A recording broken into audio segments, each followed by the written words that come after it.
It's a nice Monday afternoon. Once again, it's Kennard Vernon Stewart here for the podcast. We're talking Auburn football. Go ahead and like the video, comment, and subscribe to Vernon Speaks Sports Auburn. And as always, it's great to be an Auburn Tiger, War Eagle. All right, so the SEC has pushed the season back to September the 26th.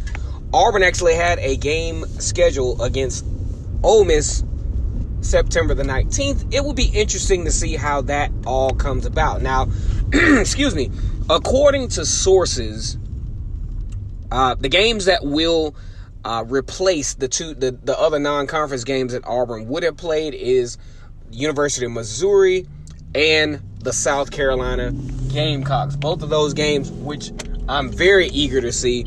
I think those are great games for the Tigers and definitely great for both institutions. War Eagle. Auburn is actually moving up the recruiting charts, as started out, in the 50s, but with a couple of great recruits here in the last couple of days, Auburn has catapulted themselves into a respectable range of 21. That ranks them among the best in the country, and it only should get better from here from the Tigers. Here's something that Auburn has become really good at, and that is recruiting on the defensive side of the football field. I really like the way this class is actually developing with, really getting some solidarity along the defensive line. You got Lee Hunter out of Blount High School, 8 Mile, Alabama, 6'5", 292 pounds, defensive tackle, very talented guy, likes to use his hands really well, a lot of leverage at that point of attack, and I think he's among the best in the country. One thing Auburn is really going to have to look out for is the prospect of this guy being very flippable. But with a guy like Rodney Garner and looking at how Auburn has progressed with their defensive linemen as of late, they're putting the guys in the league. They're putting Carl Lawson in the league. They're putting Jeff Holland, guys like those in the league. Just this past year, Derek Brown, Marlon Davidson basically playing rock, paper, scissors every week as to who's the defensive defensive player of the week. Derek Brown, defensive player of the year for the SEC. Big shout out to the Auburn Tigers as far as defensive lineman goes. It's becoming defensive line U. These guys are becoming very, very good at this position and starting to build a brand for developing this particular position. So when we really look at this, we look at what Auburn has been able to accomplish in the recruiting ranks over the last few weeks. I think Auburn has gotten a lot better with recruiting, as far as recruiting quality over, recruiting that 1 5-star. And then you have the rest of them, basically being basic players, but you still have a top 10 class. But that 5-star is inflating what would have been a, pretty mediocre class otherwise. And when you look at this, I remember Late Kick. He used to talk about this a lot, especially when he was on YouTube doing his own channel. And I tend to agree. When you look at the top teams in the country, there's obviously a direct correlation between recruiting class ranking as far as quality and who winds up in the college football playoff. And Auburn, if you look at their helter-skelter seasons, it was really a reflection of helter-skelter recruiting.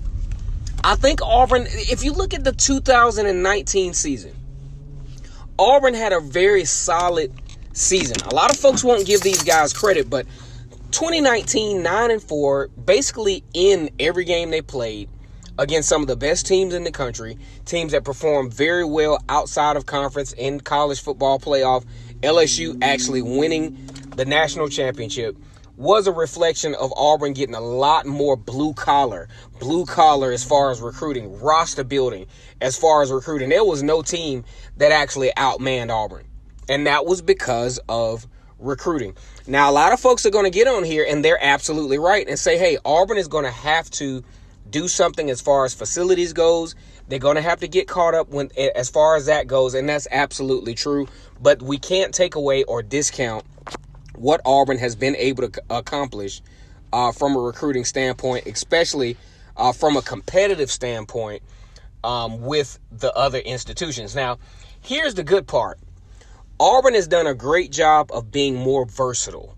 And what I mean by versatility, they're going outside of Alabama. They're going outside of Georgia a little bit, outside of the stomping grounds that Georgia and Alabama tend to frequent.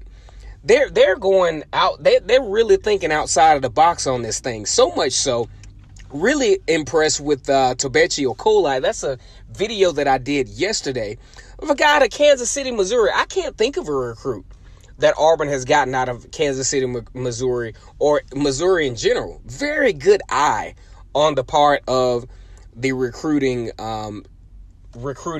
guys down at Auburn. .8723 out of Lincoln College Prep in Kansas City, Missouri. Now, the latest one, guys, I'm going to go ahead and tell you right now. I'm very, very impressed with the latest recruit, Marquis Robinson, out of Milton High School, Milton, Florida. .8957. He's a defensive tackle. 6'3", 300 pounds. He is Power 5 football ready. One of the great attributes of Marquis Robinson is the fact that he leverages himself so well in the interior portion of the line of scrimmage. His niche is going to be nose tackle, defensive tackle. Might put him on the defensive end every now and then, but if you want to clog up the middle of the football field, you're going to want Marquis Robinson somewhere in the middle, somewhere similar to Montravius Adams from a couple of years ago. He's not Derek Brown. Derek Brown was just a dominant force. I mean, that's just something different. But as far as size and as far as, really disrupting things in the A gap, B gap, I really like what he brings to the table. Another thing I like about him is the fact that he leverages his body to be able to not only take on double teams, but he knows how to use his hands in the event that he's being double teamed, and he can still sense. He has a really good instinct within the interior line of scrimmage, which is very impressive and which is very uncharacteristic for a player that's only a junior in high school, which he can only get better. He has great upper body strength. He has great middle body strength to where he can leverage those double teams and use his hands to maneuver things and disrupt things around him. Now, he's not necessarily a threat at rushing the quarterback, but what he really is good at is keeping those offensive linemen off of linebackers. He gives the linebackers opportunity to survey the run game, especially from perimeter to perimeter, in a very, very great way. I'm really impressed with him. I think he's a great pick for the Tigers, and probably will develop into a higher end 4-star recruit. Very athletic, not particularly fast, kind of like Montravius Adams wasn't particularly fast, but when Montravius Adams played full speed, obviously one of the best in the country at what he did. All right, guys, let me know what you think. Leave some comments in the comment section. Kennard Vernon Stewart here for the podcast, Talking Auburn Football. I am your Auburn enthusiast, analyst, and I went to Auburn class of 2002, fall of 2002, as a matter of fact. Like the video, comment, and subscribe to Vernon Speaks Sports Auburn. And as always, it's great to be an Auburn Tiger, War Eagle.